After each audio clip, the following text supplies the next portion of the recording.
Hey everyone, it's Jordan Ray here again with another Google Apps scripting video. Today I'm working on a project where I am going to automatically translate some vocabulary words that I'm trying to learn here as I've grow accustomed to living in Beijing. My Chinese is not where I want it to be, and so I'm kind of trying to build some tools for myself to help me learn. But I think you might get some ideas of your own for how to use this stuff to make your classroom more productive. Um, what it'll do is I'll be able to type in vocabulary words in one column, and it will automatically translate it to Chinese and Pinyin. Uh, Pinyin being the form of Chinese that the kind of Romanjied form of Chinese. It's easier for me to read as I am learning these things. And every time I type in a new thing that I want to learn, it will appear right there for me. Also, you can find the code below. If you like these kinds of projects, please like and subscribe. It really helps my channel grow. And check me out on Patreon so that I can keep using my time to build these kinds of projects. And I'll see you in a minute.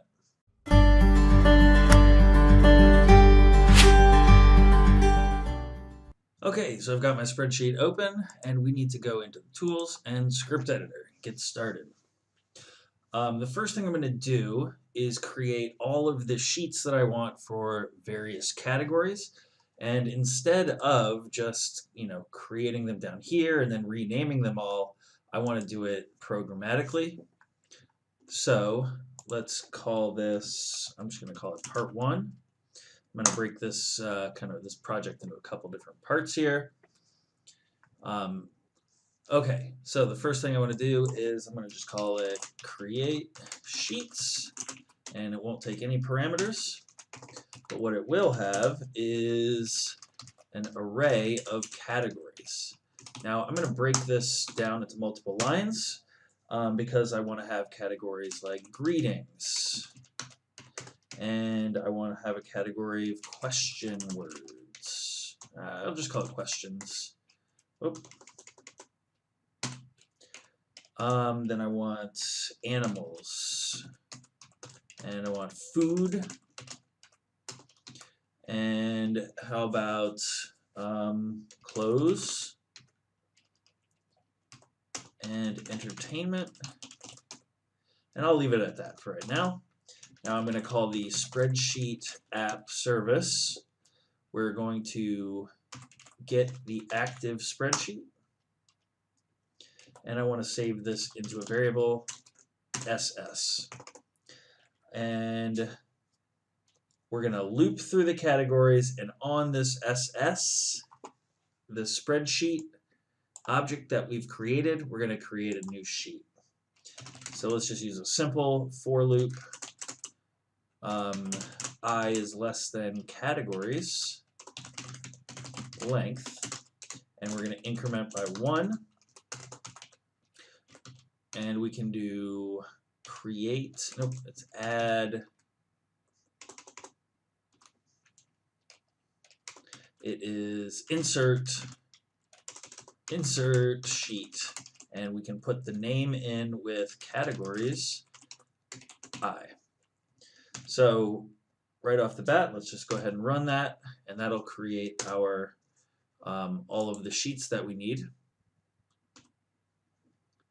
And we can see all of those sheets down here. Now, on each of these, I want it to respond to editing in the first column, because for each of these, I'm going to have the kind of vocabulary in column A, and then column B will be my translation, and C will be, well, it'll still be the translation, but because Chinese characters are difficult for me to read, that's part of what I'm learning. I want to use the pinyin. Pinyin is like the kind of Romanjified Chinese characters. So first of all, we need the onEdit, and it's going to take an event object in this onEdit. The event object here has some parameters on it that we need to use because we only want to affect column A from row row 2 down. So just these cells, but all of these cells. So we can do that pretty simply with the event object range get I think it's get column and e.range.getRow. So let's just call these var row, whoops, not a string, and var column. Now, if we're going to write an if statement here, and our code is going to go inside. Let me space this down so we got some room to work here. Our code is going to go inside of this block because we only want it to work if that column is equal to 1 and column, oh no, sorry, row is equal to 2, or no, sorry, greater than or equal to 2. So let's make sure this works with just a log, and we can just type it is in the range, and else let's see it is not in the range.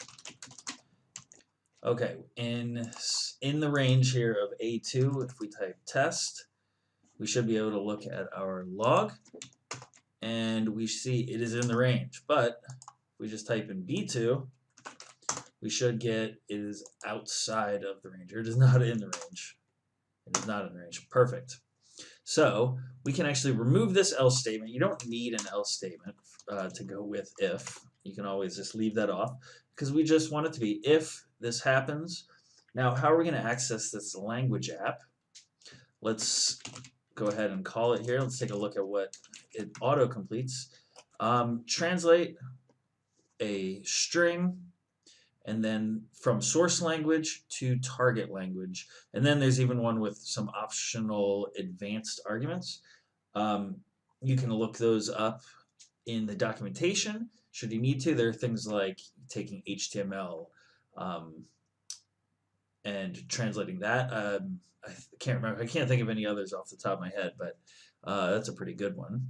But we're just going to do this basic thing here, and we're going to replace text with e.value, and the source language is going to be English. The code for that is EN, and the target language is going to be ZH and ZH-CN. Now there's a whole list of codes for these. I'll put a link to that in the description at the bottom if you want to look up some other codes. And what we can do is save this into a variable, and we'll just call it Chinese. And then we want to place it on the spreadsheet, and we're going to get the active sheet, the sheet that we're editing, and we're going to get the range, and here we want the same row, and we want column plus 1 because we want it to go next to it. And then we want to set the value to Chinese. And now that should be useful to us. Let's take a look. Let me remove my work there, and if we type in hello world, I should have, yep, and there we go, some Chinese characters have appeared. Perfect. However, I'm still just a learner here. I can't read these characters. I want to actually make them into this Ramanjid Pinyin version of these characters. And we can do that by actually calling an external service. I found a tool created by what's it called? Hanyu Pinyin API, and it's a real simple API where we can convert this into the pinyin that we want. And we're going to actually have to access the URL fetch app, and we can fetch, and we're going to put in this URL, https pinyin.appspot.com/hpt. If you search for Hanyu Pinyin, they've actually built a Chrome extension to do this also. Check it out. But we're going to add Chinese there, and that will give us a response, and we'll just call it Pinyin. Now we're going to do get range row column 1. We're going to modify this range just a little bit here. We're going to actually add a number of rows. We only want 1 row, and a number of columns. We want 2 columns. And we're going to set the value. It's now going to be an array with Chinese in the first value and Pinyin in the second. Now let's save that. Oh, I forgot one thing here. This actually needs to be set values so that you can provide it an array. And then we actually have to turn this onEdit into an installable trigger. So currently, because I just typed onEdit and used the E event parameter here, it's a simple trigger. But with a simple trigger, you can't use the URL fetch app to actually access any external services. So we're going to actually turn this into an installable trigger, which is super easy. We're going to just open up all your project's triggers here, and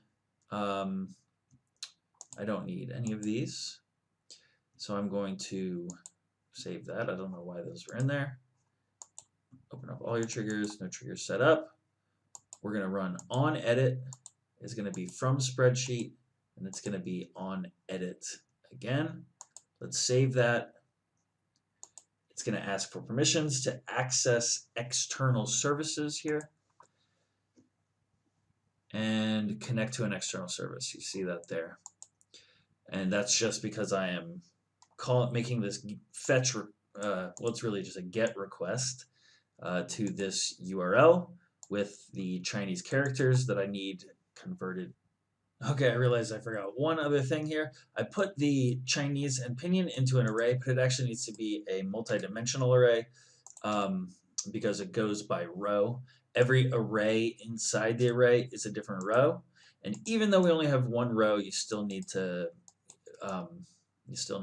create it that way. So 2 square brackets on each side, and that will give us what we need. Save that, and when I type hello world, it now gives me the Chinese characters and then the Pinyin that I am much more capable of being able to read currently with my current level. So I hope you enjoyed this video. Please like and subscribe and share with other teachers who might find this stuff useful or be super interested in code. It really helps my channel grow. It helps me get more exposure so I can keep making these videos. And if you really want, check me out on Patreon. All the support you can give me is great. Stay tuned. Part 2, I'll be talking about how to turn these into slides.